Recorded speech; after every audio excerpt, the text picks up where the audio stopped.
नमो अनंताणं नमो सिद्धाणं नमो आर्याणं नमो वज्रायाणं नमो लोये सर्वसाहुरं नमः समयसाराय स्वानुभूत्या चकासते चित्स्वभावाय भावाय सर्वभावान्तरच्छिदे अनन्तधर्मणस्तत्त्वं पश्यन्ति प्रत्यगात्मनः अनेकान्तमयी मूर्ति नित्यमेव प्रकाशताम् वन्दितु सर्वसिद्धे धूमचलमणो वमुं गतिं पत्ते वोच्छामि समयपाहुड निर्मोसे केवली।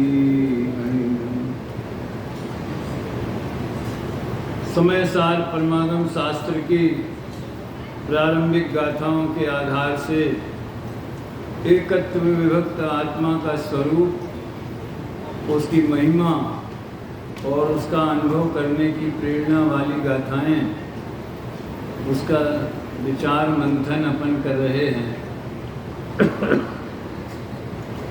14वीं गाथा की चर्चा कल अपन ने की है।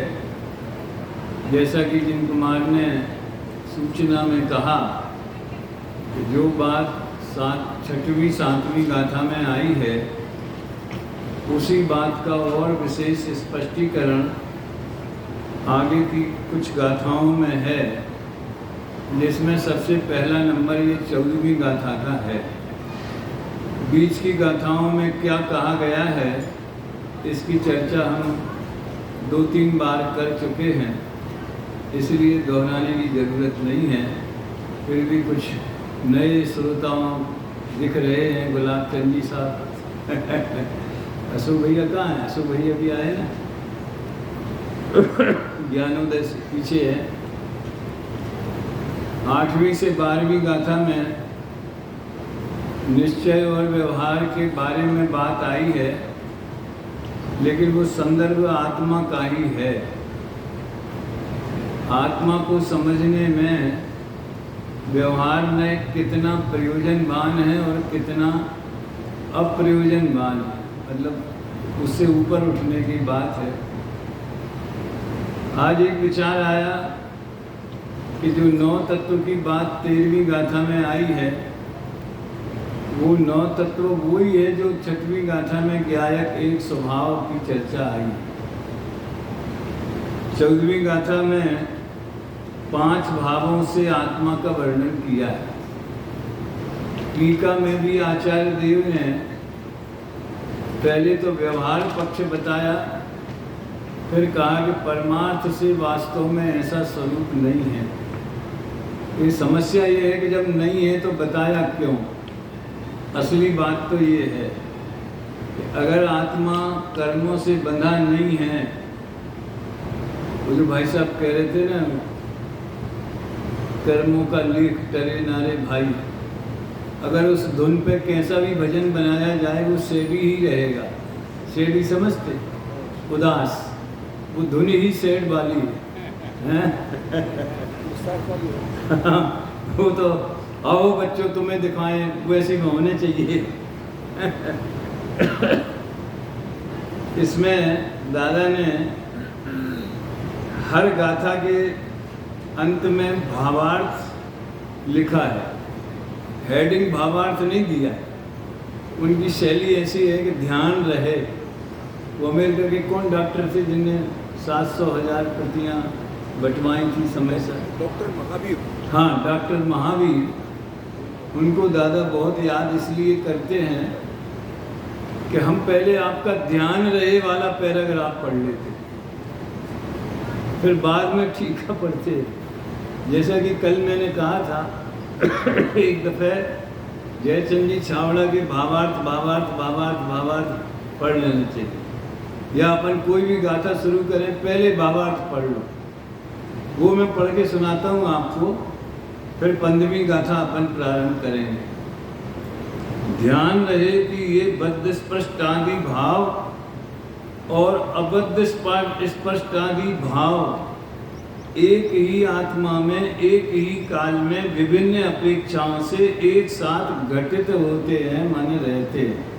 संसारी जीवों की बात है, सिद्धों की बात नहीं है। यानी हम वर्तमान में कर्म से बंधे हैं कि नहीं हैं? बंधे भी हैं, और उसी समय जब सिद्ध होंगे तब मुक्त होंगे, ऐसा नहीं। वर्तमान में ही स्वभाव की अपेक्षा देखा जाए तो हमारा शुद्ध चैतन्य स्वभाव वो कर्म को छूता भी नहीं। तो अबद्ध स्पष्ट हो गया। ये एक ही आत्मा की बात है, भिन्न भिन्न अनेक आत्माओं की नहीं। जो आत्मा जिस समय अशुद्ध नय से, देखो इस व्यवहार नय के कई प्रकार बताए हैं। अभी जो एक बात आ गई कि ध्रुव के लक्ष्य से पर्याय में निर्मलता आती है कि पर्याय पूर्ण हो जाती है। देखो हर चीज़ अपने आप में पूर्ण ही होती है। किसी बच्चे को अगर 100 में से 40 नंबर मिले तो 40 में पूरे हैं। हम 50 की तरफ से देखें तो कमी मालूम आएगी। 240 सीटें आई हैं तो पूरी 240 हैं। है? दूसरों से तुलना करें तो कमी नजर आती है। जिसको मिथ्यात्व है वो मिथ्यात्व भाव भी 100% पूरे ही मिथ्यात्व है। उस दृष्टि से देखो, जो जैसा है उसको उसके स्वरूप में ही देखो। तो बद्ध स्पष्टादि भाव और अबद्ध स्पष्टादि भाव। गाथा में अबद्ध स्पष्ट की चर्चा है और बद्ध स्पष्ट टीका में उसको साथ में लिया गया है। 5 भावों में अपन देखें तो खासकर ये उदय भाव, उपसम भाव, क्षयोपसम भाव, जो पराश्रित विकारी परिणाम हैं, ये बद्ध स्पष्ट आदि भाव है। और जो अबद्ध, अस्पष्ट, अनन्य, नियत, अविशेष, असंयुक्त, वो सब परम पारिणामिक भाव के ही विशेषण हैं। वो उस ज्ञायक भाव के ही विशेषण हैं। तो अशुद्ध नय से देखा जाए तो रागादि भाव सहित है। इसी को व्यवहार नहीं भी कहते। तो ध्रुव के आश्रय से पर्याय निर्मल होती है। ये व्यवहार अनुपचरित सद्भूत व्यवहार है। अभी भेद प्रभेद पढ़ाएंगे नहीं, यहाँ वो विषय नहीं चल रहा है। और केवली भगवान शरण भूत हैं। 4 शरण हैं, अनंत भगवान शरण हैं, सिद्ध भगवान शरण हैं। ये व्यवहार उपचरित असद्भूत व्यवहार पहले नंबर का। जैसे ये मकान मेरा है, ये पुत्र मेरा है, ऐसा कहना और इस दृष्टि से उसे जानना मात्र, तो उपचरित असद्भुत व्यवहार हो गया।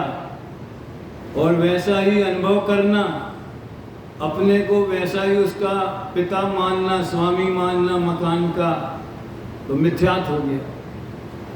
व्यवहार में से जो बात कही जाती है उसी को वैसा अनुभव करना, जानना, मानना, उसी को पारमार्थिक सत्य मानना, सब व्यवहार हो, मिथ्यात हो गया। बार बार इसलिए कहने का भाव आता है कि इस धरा पर इस अमृत वर्षा की बहुत ज़्यादा ज़रूरत है।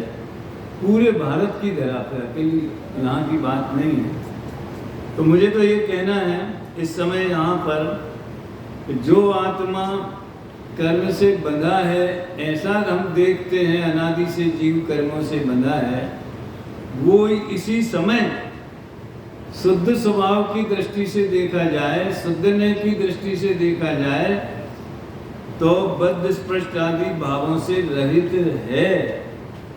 उसकी तुलना में रहित भी है। वो तो प्रमाण की भाषा हुई। स्वभाव दृष्टि से तो कर्मों से अनछुआ ही है, अस्पर्शी ही है। अब देखो अंत में एक बहुत सुंदर वाक्य लिखा उन्होंने, इसमें भी उनकी शैली के आधार पर बढ़िया अनुसंधान हो सकता है। इसमें कोई क्या करे, ऐसा लिखा है। इसमें कोई क्या करे, वस्तु स्वरूप ही ऐसा है। कोई ऐसा कहे ऐसा क्यों कहा आचार्यों ने, ऐसे 2 भाव क्यों, अरे है ना उसमें।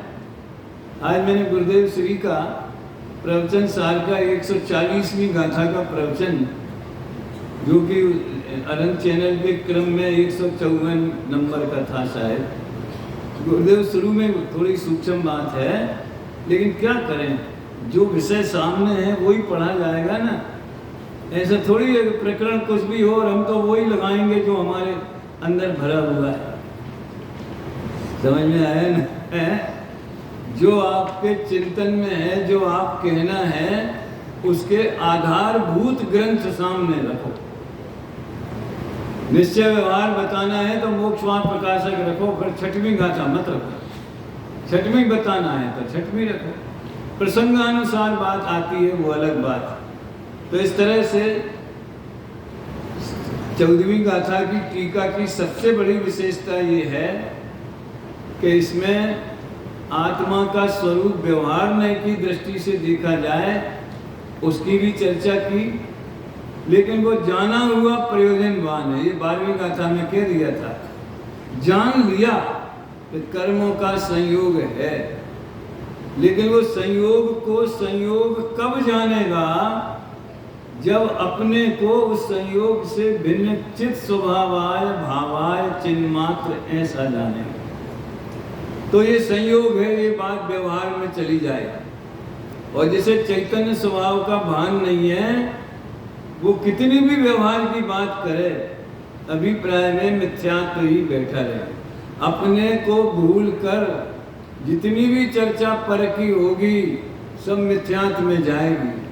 और अपने को ख्याल में रखकर अपने लक्ष्य पूर्वक जितनी भी चर्चा पर की होगी, अरे स्त्री पुत्र की भी, वो व्यवहार में चली जाए।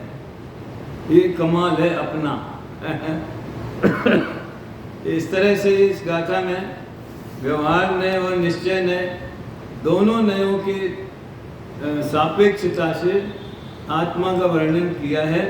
लेकिन जैसा कि कल मैंने 9वें और 10वें कलश को भी पढ़ा था, तो उसके समझ लो 13वीं और 14वीं के बीच में वो 2 कलश इसलिए आ गए कि देखो भैया, जब शुद्ध चैतन्य मात्र भाव का अनुभव होगा स्वसंवेदन ज्ञान में, तब न नए का विकल्प रहेगा। निश्चय से ऐसा है, व्यवहार से ऐसा है, शुद्ध नय से ऐसा है, मैं तो पर्याय हूँ, मैं ध्रुव का अवलंबन करती हूँ। अरे ये बात तो दूर रही। मैं तो क्षणिक हूँ, लेकिन मैं गायक, मेरा वो तकाली है।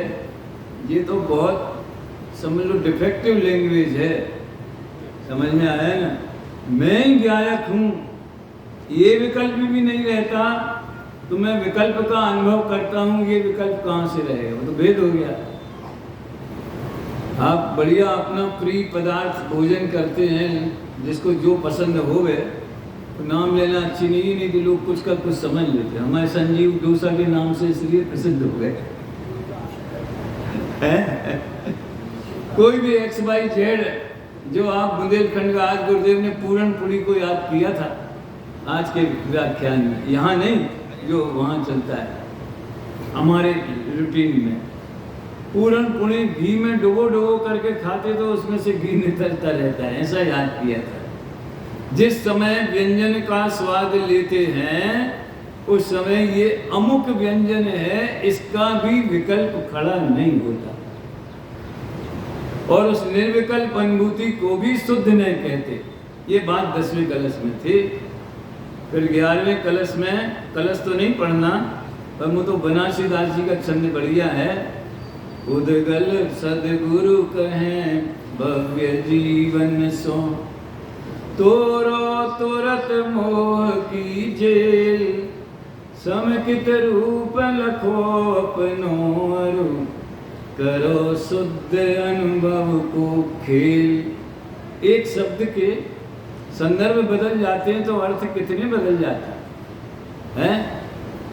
अनुभव का खेल करो, खेला मत करो। खेला और खेल में कितना फर्क हो जाता है। समकित रूप लखो अपनो अरु, करो शुद्ध अनुभव को खेल। कैसा करें? शुद्ध अनुभव रूप परिणमित होना, यही खेल है। इसके लिए आत्मा के लिए आराम शब्द का भी प्रयोग आया। आराम माने बगीचा, समझ में आया है ना, और उसमें क्रीड़ा करता है। मतलब अमृतचंद्राचार्य के कलश में भी उपमा और रूपक की जो छटा है वो कालिदास से कम नहीं है। संस्कृत साहित्य में कालिदास जो है उपमा कालिदासस्य इसके लिए बहुत प्रसिद्ध हैं, लेकिन वो तो श्रृंगार पोषक है और ये तो अध्यात्म पोषक अलंकारिक भाषा है। उद्गल पिंड भाव रागादिक इनते नाहि तुम्हारो मेल, ये जड़ प्रगट गुपत तुम चेतन, जैसे भिन्न तो तेल, सदगुरु कहें भव्य जीवन सो। आनंद ही निराला है? चाहे समय, वो भी तो नाटक समय साल है ना। अब इसके बाद में 2-3 कलश हैं, मैं उनका उल्लंघन करते हुए 15वीं गाथा पर आता हूँ। उन कलशों में भी जो आगे विषय आने वाला है उसी तरह की बात है। 11वां और 12वां कलश आया है। अब देखो, एक 13वां कलश में पढ़ता हूँ पहले, फिर 15वीं गाथा पढ़ेंगे अपन। सभी हाथ जोड़ ले रहे हैं। आत्मानुभूति रीति शोधन आत्मिकाया, आत्मानुभूति रीति शोधन आत्मिकाया, ज्ञानानुभूति यमेव किलेति बुद्ध्वा, ज्ञानानुभूति यमेव किलेति बुद्ध्वा, आत्मानमात्मनि निवेश्य सुनिष्प्रकम्पम्, आत्मानमात्मनि निवेश्य सुनिष्प्रकम्पम्, एकोऽस्ति नित्यमवबोध घनः समन्तात्, एकोऽस्ति नित्यमवबोध घनः समन्तात्, शुद्ध नयातम आत्म की अनुभूति कही जो, शुद्ध नयातम आत्म की अनुभूति कही जो, वही है ज्ञानानुभूति तुम यही जान कर, वही है ज्ञानानुभूति तुम यही जान कर, आत्म में आत्म को निश्चल स्थापित करके, आत्म में आत्म को निश्चल स्थापित करके, सर्व ओर से एक ज्ञान घन आत्म निरखो, सर्व ओर से एक ज्ञान घन आत्म निरखो, सर्व ओर से एक ज्ञान घन आत्म निरखो, सर्व ओर से एक ज्ञान घन आत्म निरखो। सर्व ओर का क्या मतलब? पूरब से, पश्चिम से, उत्तर से, दक्षिण से, द्रव्य से, क्षेत्र से, काल से, भाव से। द्रव्य तो ज्ञान स्वभावी है ही, लेकिन आत्मा को जो स्वयं का क्षेत्र है, आकाश का क्षेत्र तो जड़ है, ये चैतन्य जिन असंख्य प्रदेशों में व्याप्त है, वे प्रदेश जड़ होंगे कि प्रदेश भी चेतन होंगे। यद्यपि भाव और क्षेत्र में जो फर्क है वो तो है ही, वो अलग बात है। स्पेस समझ में आया ना? लेकिन जहाँ चेतना व्याप्त है वो क्षेत्र भी चेतन है। अनादि निधन काल में वो ज्ञायक भाव व्याप्त है, तो त्रिकाली चेतन है। ज्ञायक त्रिकाली है, भाव तो भाव है। आप भूल नहीं गए हो तो शुरुआत के प्रवचन उपलब्ध हैं। जब 6वीं गाथा चली थी द्रव्य क्षेत्र काल भाव की 2-3 दिन, ये मैंने इसलिए ली है कि अनुभूति में क्या होता है, कौन से गुण की पर्याय है।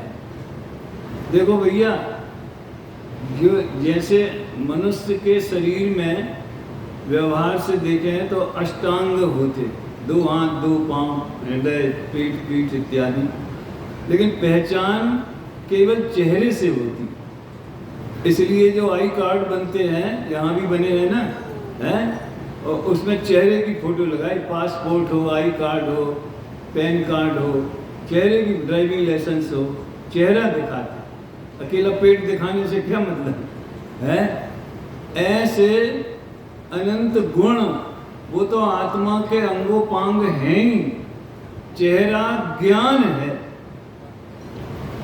ज्ञान से पहचाना जाता है और पहचानने का काम भी ज्ञान ही करता है, और जिसको पहचानता है वो भी ज्ञान ही। ज्ञान को ज्ञान से, ज्ञान के द्वारा ज्ञान स्वरूप में आस्वादन करना, दो चार कारक हो गए, बाकी और लगा लें। ज्ञान के लिए, ज्ञान के आधार से कर्ता कर्म करण संप्रदान अपादान सब ज्ञान में, सर्व ओर से, द्रव्य से, क्षेत्र से, काल से, भाव से। अब अनुभव में क्या विषय? एक बार रात्रि की चर्चा का प्रसंग था, सौभाग्य से हम भी हाजिर थे। गुरुदेव श्री के प्रश्न आ गया कि अनुभूति में कौन से गुण की मुख्यता है। तो गुरुदेव को उस समय धुन आनंद की लगी थी। आनंद का वेदन होवे तो अनुभूति कही जाए। और ये अपने समझ लो दर्शन पावड़ वगैरह में तो सम्यक दर्शन सीधा अपने ख्याल में नहीं आता। असो भैया, श्रद्धा गुण की पर्याय सीधे अपने ज्ञान की, छद्मस्त के ज्ञान की पकड़ में नहीं आता। लेकिन उसके साथ में जो अतीन्द्रिय आनंद प्रकट होता है, उस आनंद से ये निर्णय हो जाता है कि मुझे सम्यक दर्शन प्रकट हुआ है। तो सम्यक्त की पहचान अतीन्द्रिय आनंद से की तो व्यवहार हो गया। वहां पंडित जयचंद जी छावड़ा लिखते हैं, व्यवहारी सो संसारी, पंडित साहब राजन जी, व्यवहारी सो संसारी और संसारी को व्यवहार ही शरण है। अब वो किस प्रसंग की बात है और कहां से कहां लग जाती है। निर्मल दृष्टि से, निष्पक्ष दृष्टि से आग्रह मुक्त होकर स्वाध्याय करे तो भैया बीजारोपण तो यहाँ हो ही जाएगा रत्नत्रय का, उसमें चिंता की बात नहीं। तो जैसे चेहरे से व्यक्ति की पहचान होती है, वैसे ज्ञान से, चेतना से, चैतन्य के व्यापार से आत्मा की पहचान होती है। इसलिए तो उपयोगो लक्षणम। और सुनो, आप सहचारी जानकर या पूर्वचारी जानकर दर्शन को भी लक्षण में शामिल कर सकते हैं। लेकिन वो तो आगम से हमने जाना, दर्शनोपयोग किसी पकड़ में नहीं आता, अवग्रह नहीं आता, ईहा नहीं आती। अवाय तक पहुंचे और वो कायम रहे तो ख्याल में आता। हमने ऐसा निर्णय किया है। भूमति ज्ञान के भेद हैं। कहने का आशय केवल इतना कि चैतन्य का व्यापार, चैतन्य का परिणमन, वो उपयोग वाला पाठ है वितरा विज्ञान पाठमाला में। चैतन्य का परिणमन, चेतना, चैतन्य प्रकाश, वो आत्मा का लक्षण है। मेरा स्वभाव, मेरा लक्षण है। इसलिए ज्ञान की अनुभूति को ही आत्मा की अनुभूति कहते हैं। क्यों? क्योंकि ज्ञान ही आत्मा है। आत्मा ज्ञानम स्वयं ज्ञानम ज्ञानात् अन्यत करोति किम। जब शुरू में हमने सोनगढ़ गए तो वहाँ लघु सिद्धांत प्रवेशिका की क्लास में बैठे। जघन्य वर्ग कहते थे उसको, जघन्य वर्ग, सबसे पहली क्लास मंगलाचरण में। वही पहले मंगलम भगवान वीरो, फिर आत्मा ज्ञानम। हमको बड़ा आश्चर्य हुआ कि ये बीच में काय को डाल दिया। फिर आत्मा ज्ञान स्वरूप है और स्वयं ज्ञान स्वरूप है। ये डबल करने की क्या जरूरत है?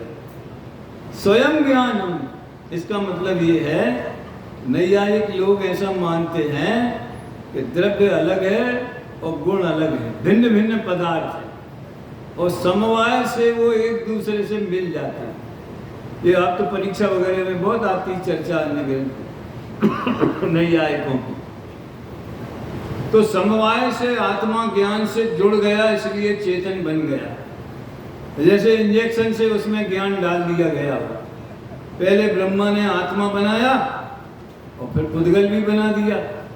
तो उनने सोचा होगा कि यार ये दो में कोई फर्क तो दिख नहीं रहा है, तो क्या करें, तो ये जीव नाम के पदार्थ में चेतना डाल दो, तुझे अलग दिखने लगेगा। ऐसा है क्या? अनादि निधन स्वयं ज्ञानम, यानी अपने स्वभाव से ही ज्ञान स्वरूप है। तो ज्ञान स्वभावी है, और ज्ञान ही ज्ञान स्वभाव का अनुभव करता है। एक बात कह के मैं आगे बढ़ूंगा। परिशिष्ट जब हो गया, इसका पूरे ग्रंथ की टीका हो गई, तो अमृतचंद्र देव ने परिशिष्ट लिखा। उसमें कहा, आपने जगह जगह जगह आत्मा ज्ञान मात्र है, आत्मा ज्ञान मात्र है, तो उसमें अकेला ज्ञान ही है और कुछ नहीं है क्या है? तो उसने कहा, भैया वो ज्ञान मात्र आत्मा में अनंत शक्तियां उछलती हैं। अनंत शक्ति स्वयमेव देव, अनंत शक्तियां उछलती हैं। तो फिर आपने ज्ञान को ही लक्षण क्यों कहा? असली दमदार प्रश्न तो ये है। जब उसमें दर्शन भी है, सुख भी है, श्रद्धान भी है, वीर भी है, बहुत से गुण हैं, अस्तित्व है, वस्तुत्व है, नास्तित्व है, चेत 21 स्वभावों का वर्णन है आलाप पद्धति में। शायद 10 सामान्य स्वभाव और 11 विशेष स्वभाव, ऐसे 21 स्वभावों का वर्णन है, और सब आत्मा में है। अरे उसमें तो भव्य स्वभाव और अभव्य स्वभाव, चेतन स्वभाव और अचेतन स्वभाव नहीं लिखा है। किस अपेक्षा लिखा है वो समझने लायक है कि यहाँ उसकी जरूरत नहीं है। तो कहने का आशय ये है कि ज्ञान को ही लक्षण क्यों कहा गया, वो जो जवाब दिया है वो समझ में आ जाए, उसका भाव भाषण, तो वो जीवनोपयोगी हो जाएगा। यानी वो हमें अनुभूति के द्वार पर लाके खड़ा कर देगा। वो जवाब क्या जवाब है? ज्ञान स्वसंवेदन गम्य है। इस बहुत गहराई से ये बात विचारने लायक है, समझने लायक है, सोचने लायक। स्वसंवेदन गम्य यानी एक ज्ञान में ऐसी कला है, ऐसी सामर्थ्य है कि ज्ञान को प्रकाशित करता है और अपनी क्षयोपसमगत या छायगत योग्यता के अनुसार ज्ञेयों को भी प्रकाशित करता है। स्वपर प्रकाशकपना जो ज्ञान का स्वभाव है, तो ज्ञान में ज्ञान तो प्रकाशित होता ही है, चाहे एक इंद्रिय हो, चाहे पंचेंद्रिय हो, चाहे अज्ञानी हो, गृहीत मिथ्या दृष्टि हो, चाहे सिद्ध हो। अच्छा देखो, एक बात लोक में भी, अब ये शास्त्रीय भाषा दुनिया में नहीं चलती, क्योंकि दुनिया तो विषय कषाय की पोषक अपनी भाषा में सोचती है, उसी भाषा में बात करती है। नियम तो सारे दुनिया में लागू होते, निश्चय व्यवहार के, स्वपर प्रकाशक के, समझ में आए ना, और क्रमबद्ध परिणमन के, हुई है वही जो राम रचि राखा वाले। प्रसंग आ गया, इसलिए मैं एक बात कहता हूँ कि राम मंदिर का जब प्रोग्राम हुआ तो आरएसएस के जो संस्थापक हैं उनका एक भाषण हो रहा है। हाँ, सरसंघ संचालक मोहन भागवत जी। आपको आश्चर्य होगा, मैंने उसकी क्लिप बनवा के भेजी ग्रुप पे। काय के लिए? ये जो भी हुआ है ये किया नहीं है, ये हुआ है। वेरी गुड है। ये जो भी हुआ है वो किया नहीं है, वो हुआ है।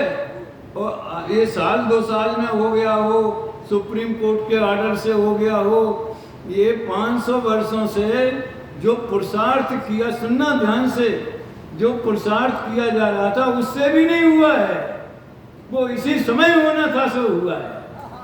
धन्य है उन्हें अगर जो आत्मानुभूति के संदर्भ में जीव इस बात को समझे तो अंतर्मुख होता है। नहीं तो दुनिया तो दादा तो कहते हैं, हम तो चौराहे पे क्रमबद्ध पर्याय सुनाते हैं और सब दुनिया मानती है कि हम करता नहीं है, हुई है वही जो राम रचि राखा।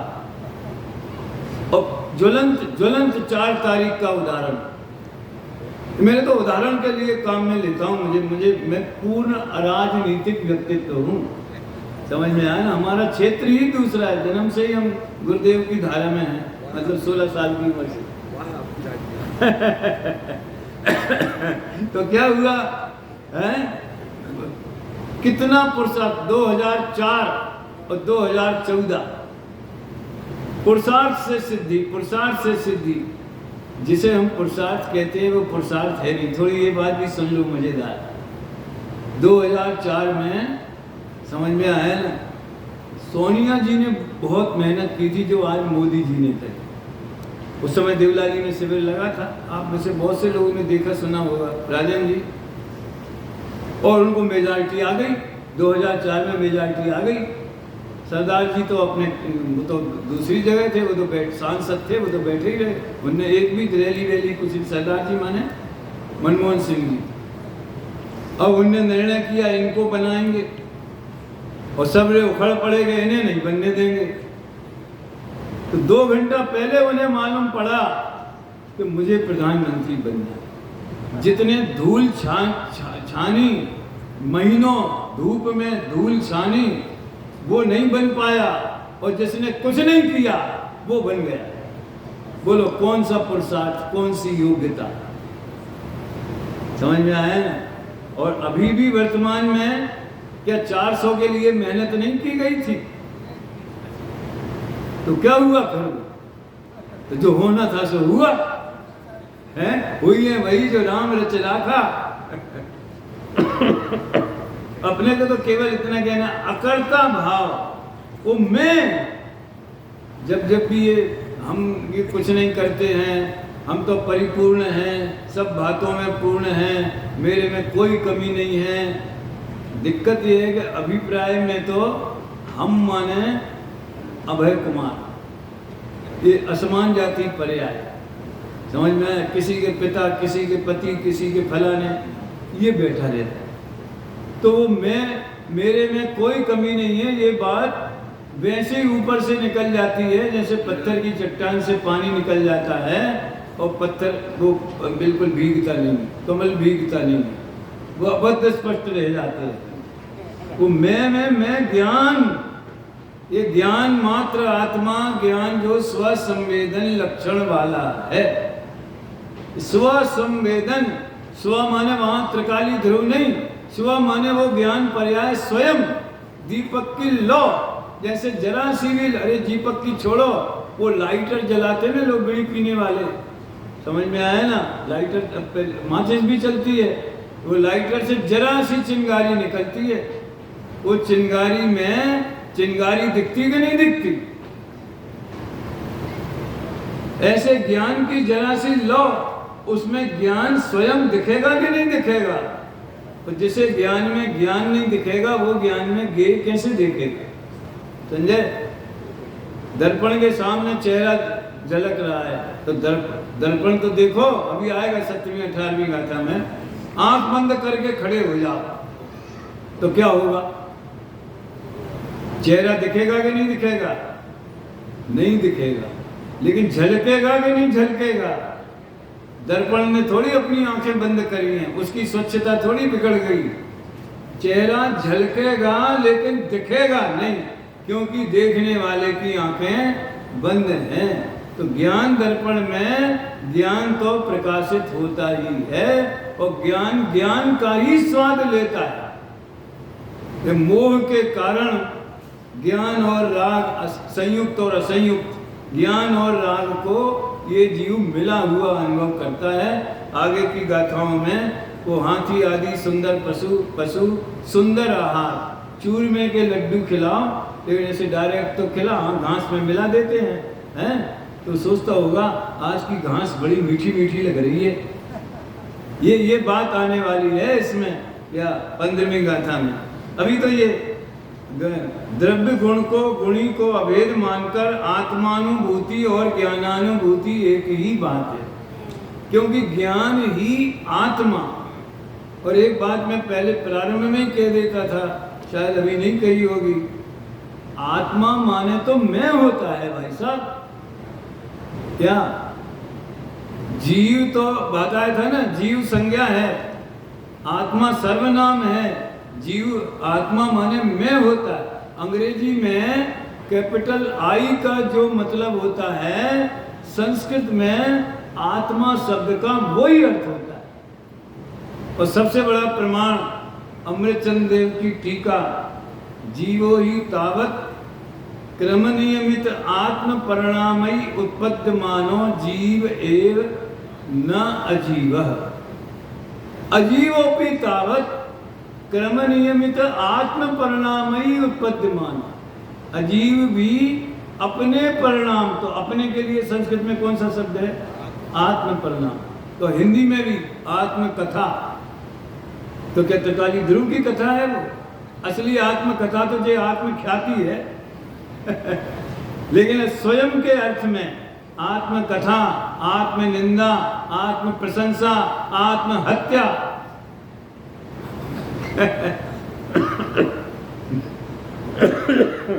इसलिए जब जब ये कहा जाए कि ज्ञान ही आत्मा है, इसका मतलब ये है कि मैं ज्ञान हूं, मैं आत्मा हूं। माने क्या? मैं ज्ञान हूं। और ज्ञान को कैसे पहचानना? ज्ञान का क्या मतलब है? तो जो ज्ञान की क्रिया है ना, जानन क्रिया। अब देखो, व्यवहार से परमार्थ का प्रतिपादन, ये पंखा जानने में आता है, समझ? किस में? पंखे का ज्ञान किस में हो रहा है? पंखे में कि ज्ञान में? पंखे में तो क्या ज्ञान होगा, है? वो तो जड़ है। तो ये पंखा है, ऐसा ज्ञान ने जाना। तो अगर वो ज्ञान का परिणमन नहीं हो रहा होता तो ये पंखा किसमें जानने में आता? तो ज्ञान की पर्याय ज्ञान गुण को सिद्ध करती है, और ज्ञान गुण से आत्मा सिद्ध होता है, क्योंकि द्रव्य के बिना गुण होते नहीं है, गुण द्रव्य के ही आश्रय से होते। आपको एक छोटा सा एक मिठाई का टुकड़ा खिलाया गया, तो उसमें जो मीठा स्वाद आया आपको, तो मीठे का स्वाद, अभी तो अपन ज्ञान की बात नहीं करें, तो उसमें जो मिठास है वो क्यों है, कहाँ से आई? क्योंकि उसमें मीठा, शक्कर या मिश्री ऐसा कोई भी पदार्थ उसमें डाला गया है।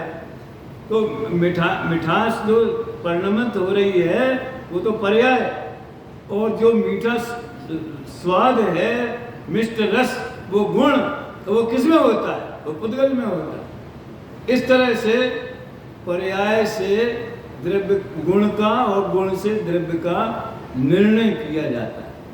इसको न्याय की भाषा में अन्यथा अनुपत्ति हेतु से साध्य का ज्ञान कहते हैं। सिंपल बात है, जानना जानना जानना। और अभी मैं एक बात और कह रहा था कि दुनिया में ऐसा कौन है, तो मुझे सब पता है, मैं सब जानता हूँ, हमको ज़्यादा मत समझाओ।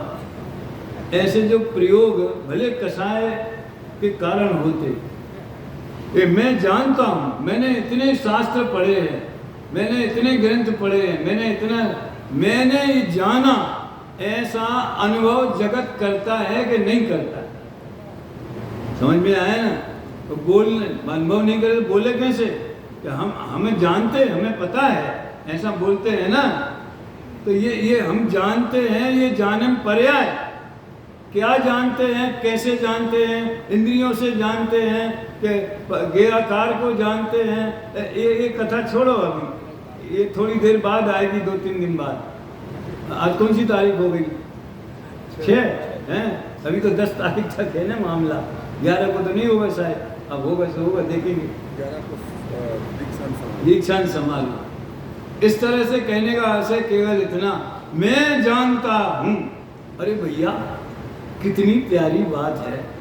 मुझे भैया परमात्मा जी, शायद दादा ने जब लिखा होगा तब उनने भी नहीं सोचा होगा। बाल बोध भाग 1, बड़े दादा ने लिखी, बाल बोध भाग 1, उसके जीव अजीव नाम के पाठ में एक हीरालाल और एक ज्ञानचंद। समझ में आया ना? वाह, मेरा कितना अच्छा नाम है, हीरालाल बोलता है। तो ज्ञानचंद कहता है, हीरा कीमती अवश्य होता है, लेकिन है तो जड़, अजीव। तो क्या तुम अजीव बनना पसंद करते हो? फिर उनकी आपस में चर्चा चली कि जीव किसे कहते हैं। बाल बोध भाग 1, जिसमें सिर्फ जीव और अजीव की परिभाषा बताई। अच्छा भाई, अब अंत देखो, उसका अंत देखो। अच्छा भाई ज्ञानचंद, अब मैं समझ गया। क्या समझ गए? मैं जीव हूं, मुझ में ज्ञान है, और मैं ज्ञान से जानता। ज्ञायते अनेनिति ज्ञानम, वो लिख दिया उसमें। समझ में आया ना? एक छोटे से बच्चे, भाई साहब के सामने बैठा था ना, जो जवाब दे रहा था तो मुंह से बात में आ जाएंगे। मैं जीव हूं, मुझ में ज्ञान है, तो ज्ञान तो फालतू पड़ा रहता है, तिजोरी में बंद है। नहीं, मैं ज्ञान से जानता हूं। द्रव्य का पहला वाक्यांश द्रव्य, उसका दूसरा हिस्सा गुण और तीसरा हिस्सा पर्याय। बोलो, द्रव्य गुण पर्याय तीनों ज्ञान में सर्व ओर से एक ज्ञान घन, द्रव्य से, गुण से, पर्याय से, उत्पाद से, व्यय से, द्रव्य से। उपाधियों को मत दे। राग देश वो पर्याय का स्वरूप नहीं है, स्वभाव जरूर कह सकते, उसमें पैदा हुआ ना, इसलिए। लेकिन वो ज्ञान पर्याय का, और ये भी जो बात अपन कहते हैं ना, पर्याय में कोई कमी नहीं है, ये नहीं है, वो नहीं है, वो ज्ञान पर्याय की मुख्यता से समझना। उपयोग कभी मलिन नहीं होता, उपयोग में धूल नहीं लगती, ऐसा आलिंग ग्रहण के बोलों में आता है। जैसे जब सूर्य का प्रकाश निकलता है, धूल के कण दिखाई देते हैं, तो प्रकाश मेला हो जाता है। समझ में आया ना? ग्रहण नहीं लगता उसमें, तो उपयोग किसी दूसरे चीज को ग्रहण नहीं करता। प्रकाश तो सदैव प्रकाश रूप रहता है। ये ज्ञान की अनुभूति की बात। आज तो भूमि कहीं ज्यादा हो गई, लेकिन वो विषय ही था। अभी अपन 15वीं गाथा शुरू करते हैं, सभी उसका पाठ करें। विनय से हाथ पैर जोड़, सॉरी पैर भी जोड़े हुए तो ठीक ठाक कर लेंगे। जो पश्यति अपाणम, जो पश्यति अपाणम, अबद्ध पुट्टम अनन्नम विशेषम, अबद्ध पुट्टम अनन्नम विशेषम, अपदेश संत मध्यम, अपदेश संत मध्यम, पश्यति जिन शासनम सर्वम, पश्यति जिन शासनम सर्वम, अबद्ध पुट्ट अनन्य अरु अविशेष जाने आत्म को, अबद्ध पुट्ट अनन्य अरु अविशेष जाने आत्म को, द्रव्य एवं भाव श्रुत में सकल जिन शासन लहे, द्रव्य एवं भाव श्रुत में सकल जिन शासन। इसके बाद थोड़ा इशारा किया था भैया, सिद्ध चक्र विधान छंद नंबर 301 7वीं पूजा, 500 अर्घ है ना उसमें। क्या किस संदर्भ में याद किया था? उपाध्याय परमेष्ठी की पूजा प्रारंभ हुई है। पहला छंद, संपूर्ण श्रुत सार निजातम बोध लहान। आत्मज्ञान ही ज्ञान है, शेष सभी अज्ञान। अच्छा, क्यों है अज्ञान? तो इतना जो किसी ने पीएचडी कर ली, जो संस्कृत जानते हैं, सही जानते, हिंदी जानते, व्याकरण जानते, कोई ज्योतिष जानता है, वो ज्ञान है कि अज्ञान है? राजेश देखो भैया, फार्मूला समझ लो उसको अज्ञान क्यों कहा। मोक्ष मार्ग में जो सम्यक दर्शन ज्ञान चारित्राणी मोक्ष मार्ग है, वो सम्यक ज्ञान तो आत्मज्ञान को ही कहते हैं। पर वस्तुओं का ज्ञान यथार्थ होवे कदा, वो पर की अपेक्षा। इसका वर्णन समझना हो तो मोक्ष मार्ग प्रकाशक के चौथे अधिकार में टोडरमल जी ने मिथ्या ज्ञान का स्वरूप लिखा है। बहुत मार्मिक, मैंने 2-4 बार तो अपने जयपुर के शिविरों में लिया उसको।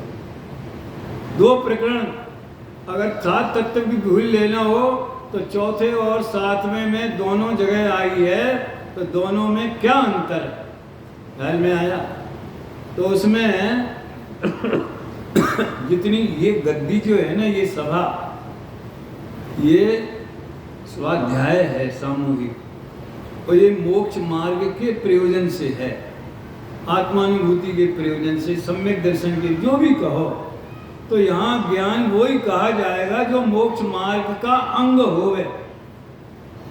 जो मोक्ष मार्ग में काम का नहीं है, वो बल्कि जहाँ सफर वेद विज्ञान नहीं है, आत्मज्ञान नहीं है, उस क्षयोपम ज्ञान में सुनना भैया, अकेले परमाणु बम बनाने वाला और मिसाइल बनाने वाला और ये इलेक्ट्रॉनिक वाला और इतनी सी चिप में हजारों ग्रंथ भर देने वाला ज्ञान, वो तो साइंस का ज्ञान, वो तो सम्यक ज्ञान के बाहर है ही, आत्मज्ञान के बिना। 11 अंग 9 पूर्व का ज्ञान, शास्त्र का ज्ञान, यदि आत्मज्ञान नहीं है तो क्या है? आत्मज्ञान ही ज्ञान है। शेष सभी वो काय में गया, कौन से खाते में जाएगा? अज्ञान के खाते में। शेष सभी अज्ञान। शायद आप लोग बताते होंगे व्याख्या, तब पढ़ाते होंगे ना, लेकिन टोटल में नहीं तो क्या, सोने को सोना जाने, अरे कसौटी पे कसे बिना चतुर सुनार होवे, हाथ में लेके बता देवे वजन देख करके, इसमें इतनी खोट है, इतना असली, तो मिथ्या ज्ञान है। अरे वहाँ भैया, वहाँ मोक्ष मार्ग की बात नहीं है, वहाँ तो पदार्थों के स्वरूप को जानने की बात है लौकिक दृष्टि से, तो वो सच्चा है। सम्यक कहने में कंफ्यूजन होता है, क्योंकि सम्यक विशेषण मोक्ष मार्ग में ही लगाया जाता है। सर्वार्थ सिद्धि एक ग्रंथ है, एक बात पूरी करता हूँ, अभी समय हो गया। उसमें सम्यक दर्शन में सम्यक विशेषण क्यों लगाया? विपरीत अभिप्राय का निषेध करने के लिए, विपरीत अभिनिवेश का परिहार करने के लिए ये भाषा है। यानी श्रद्धान सम्यक माने भला, सम्यक माने उत्तम, सम्यक माने श्रेष्ठ, सम्यक माने प्रयोजनभूत। तो मोक्ष मार्ग में कौन सा ज्ञान श्रद्धान सम्यक है? जो परद्रव्य भिन्न आप में रुचि वाला है और व्यवहार से देखा जाए तो देव शास्त्र गुरु, वो सम्यक। ज्ञान के साथ सम्यक क्यों लगाया पता है? उसका अलग अर्थ है। क्या है? संशय, विपर्य और अनध्यवसाय, उसका निषेध करने के लिए ज्ञान के साथ सम्यक लगाया। संशय विभ्रम मोह त्याग आपो लख लीजे, चारित्र के साथ भी सम्यक लगाया। वो कल की प्रवेशिका की क्लास में शायद शाम को पढ़ाया जा रहा था, वो अज्ञान पूर्वक गृहीत मिथ्या चारित्र का स्वरूप क्या है? अब ये व्यवस्था ऐसी हो गई कि आराम से निराकुलता से सब सुन सकते हैं, स्वास्थ्य के हिसाब से। क्यों लगाया? क्यों लगाया? हमारी उम्र, हमारे उदय के हिसाब से हमें मिलेगी, तुम्हारे उदय के हिसाब से तुम्हें हाजिरी देना पड़ेगी पूरी। समझ में आया ना? समझो भैया, चारित्र के साथ सम्यक शब्द क्यों लगाया है? ये क्या बोलते हैं? ख्याति लाभ पूजादि चाह, धरि करण विविध वेद देह दाह, आत्म अनात्म के ज्ञानहीन जे जे करनी, जे जे करनी। उसमें वो पाप क्रिया की करनी कुतब वाली बात नहीं, ये भी सब आ गया। तन करण छीन, ये तो उसमें गया गृहीत में, और अग्रहित में इन जित विषय में जो प्रवृत्त ताको जानो मिथ्याचार। तो अज्ञान पूर्वक क्रिया की निवृत्ति के लिए ये भाषा है। चारित्र के साथ सम्यक का क्या मतलब है? अज्ञान पूर्वक क्रिया की निवृत्ति के लिए। तो वेद ज्ञान सहित जो स्वरूप में स्थिरता होती है, आप रूप में लीन रहे थे, उसे चारित्र कहना ये निश्चय का कथन है। और साथ में जो सुभराग और शरीर की क्रिया सहज ही होती, खींचतान करके नहीं होती, किसी को दिखाने के लिए नहीं होती, वो व्यवहार से असद्भुत व्यवहार। समय हो गया, बाकी 15वीं गाथा का रसपान, सामान्य ज्ञान, उसकी चर्चा कल करेंगे। सहजानंदी शुद्ध स्वरूपी अविनाशी आत्मस्वरूप